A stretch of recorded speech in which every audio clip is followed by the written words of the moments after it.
Kasus hantavirus kembali menjadi sorotan dunia setelah muncul klaster penularan di kapal pesiar MV Hondius. Ada 3 orang yang dilaporkan meninggal dunia di dalam kapal dan sejumlah penumpang lainnya masih dalam pengawasan ketat oleh otoritas kesehatan internasional. Dan pemirsa, hantavirus ini memang bukanlah virus baru, tidak menimbulkan adanya penyakit jenis baru. Tapi virus ini dikenal sebagai patogen langka yang memiliki tingkat risiko kematian cukup tinggi. Virus ini dibawa oleh hewan pengerat seperti tikus dan mencit dan dapat menyebabkan gangguan berat pada paru-paru, ginjal hingga jantung dan juga peredaran darah manusia. Lalu seberapa berbahayanya hantavirus ini, bagaimana penyebarannya dan apa yang harus kita lakukan untuk mencegah penularannya. Kita akan kupas tuntas pemirsa dalam segmen Fact Check Metro Siang. Jadi pemirsa, menurut Organisasi Kesehatan Dunia atau WHO dan juga Kementerian Kesehatan Republik Indonesia, hantavirus ini merupakan kelompok dari virus yang dibawa oleh hewan pengerat, terutama tikus atau mencit yang bila tertular pada manusia dapat menyebabkan penyakit yang cukup berat. Hewan pengerat ini menjadi reservoir atau pembawa alami dari hantavirus. Ada beberapa jenis atau varian hantavirus. Nah, artinya kalau kemudian virus ini menjangkiti hewan pengerat, ini tidak akan langsung berbahaya terhadap hewan tersebut. Jadi hewannya tidak langsung mati, tapi ia justru menjadi inang dari virus dan juga bisa menularkan virus tersebut ke manusia.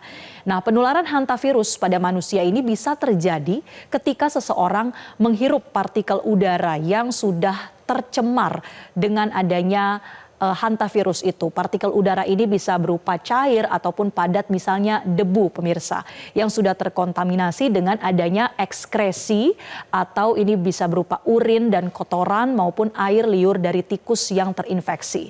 Nah, kondisi ini sering terjadi pada saat ketika manusia ini sedang membersihkan gudang, loteng, rumah kosong atau tempat lembab yang menjadi sarang dari tikus. Selain penyebaran dari udara pemirsa, penularan ini juga bisa terjadi saat kulit yang terluka menyentuh pembukaan atau permukaan maksud kami yang sudah terkontaminasi adanya ekskresi hewan pengerat yang terinfeksi. Dalam beberapa kasus, virus juga dapat menular melalui makanan yang sudah tercemar. Dan secara umum hantavirus sebetulnya tidak mudah menular antar manusia. Tapi memang ada satu varian yang menjadi perhatian dunia saat ini, yaitu varian Andes yang ditemukan di Amerika. Varian ini pemirsa diduga ini bisa menular antar manusia melalui kontak erat dan inilah yang sekarang sedang menjadi kekhawatiran khususnya dalam klaster kapal MV Hondius. Para ahli juga menyebutkan bahwa hantavirus ini memang memiliki tingkat risiko kematian yang cukup tinggi jika tidak langsung ditangani dengan tepat. Meski demikian, WHO menegaskan bahwa risiko terjadinya pandemi global ini tergolong rendah. Artinya kita tidak perlu khawatir secara berlebihan akan terjadi layaknya COVID-19, tapi tentu informasi soal hantavirus ini bisa menjadi pengingat kita untuk lebih menjaga kesehatan tubuh dan juga kebersihan lingkungan.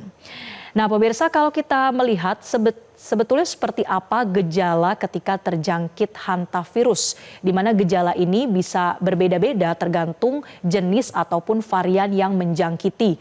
Secara umum ada 2 sindrom utama yang paling dikenal, yaitu HFRS dan juga HCPS yang lebih dikenal sebagai varian Andes. Kita bahas satu-satu pemirsa, mulai dari HFRS atau Hemorrhagic Fever with Renal Syndrome.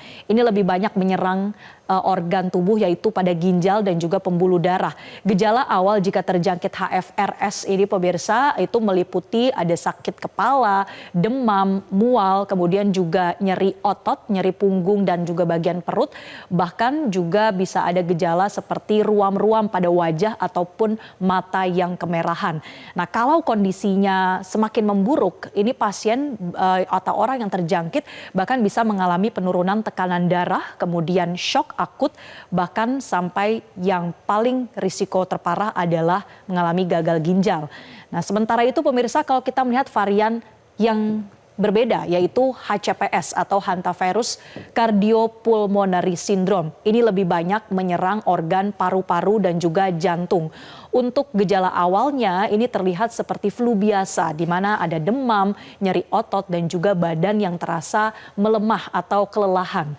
Namun setelah beberapa hari, pasien ini bisa mengalami batuk yang berat, kemudian sesak nafas, paru-paru ini terisi dengan cairan, hingga ada risiko terjadinya gagal jantung. Nah, kita lihat lagi pemirsa karakteristik lainnya dari dua varian ini. Kalau melihat dari wilayah penularannya, dua varian hantavirus ini cenderung terkonsentrasi di dua pembagian wilayah, di mana untuk varian HFRS ini lebih banyak ditemukan di wilayah Asia dan juga di benua Eropa. Sementara untuk HCPS lebih banyak ditemukan di benua Amerika. Dan yang saat ini menjadi perhatian dunia adalah varian HCPS atau Andes yang dilaporkan punya kemampuan penularan antar manusia meskipun masih sangat terbatas. Di mana kasus penularan antar manusia untuk varian Andes sudah ditemukan di Argentina dan juga di Chili. Nah, karena gejala awalnya apalagi ini sangat mirip dengan penyakit seperti influenza atau COVID-19, pemirsa, hantavirus seringkali terlambat untuk dideteksi. Inilah yang membuat edukasi dan juga kewaspadaan menjadi sangat penting. Kita juga akan melihat pemirsa kasus terbaru di mana dunia saat ini menaruh perhatian pada klaster hantavirus di kapal pesiar MV Hondius. Kapal ini berlayar di Samudra Atlantik pada April kemarin, pemirsa, sampai dengan awal Mei, di mana kapal membawa sekitar 147 tepatnya, pemirsa, orang dari berbagai negara. Ini sudah termasuk ABK dan juga penumpangnya. Menurut laporan dari berbagai media internasional, setidaknya ada 8 kasus terkait dengan hantavirus yang dilaporkan muncul di kapal ini. Baik itu yang sudah terkonfirmasi positif maupun yang masih berstatus suspek. Sudah ditemukan pemirsa ada 3 penumpang yang meninggal dunia setelah mereka menunjukkan gejala-gejala seperti demam, gangguan pencernaan, dan juga sesak napas. Nah, dari 3 korban meninggal dunia ini, 1 diantaranya sudah terkonfirmasi hantavirus. Organisasi Kesehatan Dunia atau WHO pun menduga bahwa kasus ini berkaitan dengan varian Andes, yaitu jenis hantavirus yang bisa menular antar manusia dalam kondisi tertentu. Akibat situasi ini pun pelayaran wisata sudah dihentikan dan para penumpang ini sudah dievakuasi, tentunya di bawah pengawasan ketat dari otoritas setempat, yaitu di Kepulauan Canary atau di Spanyol.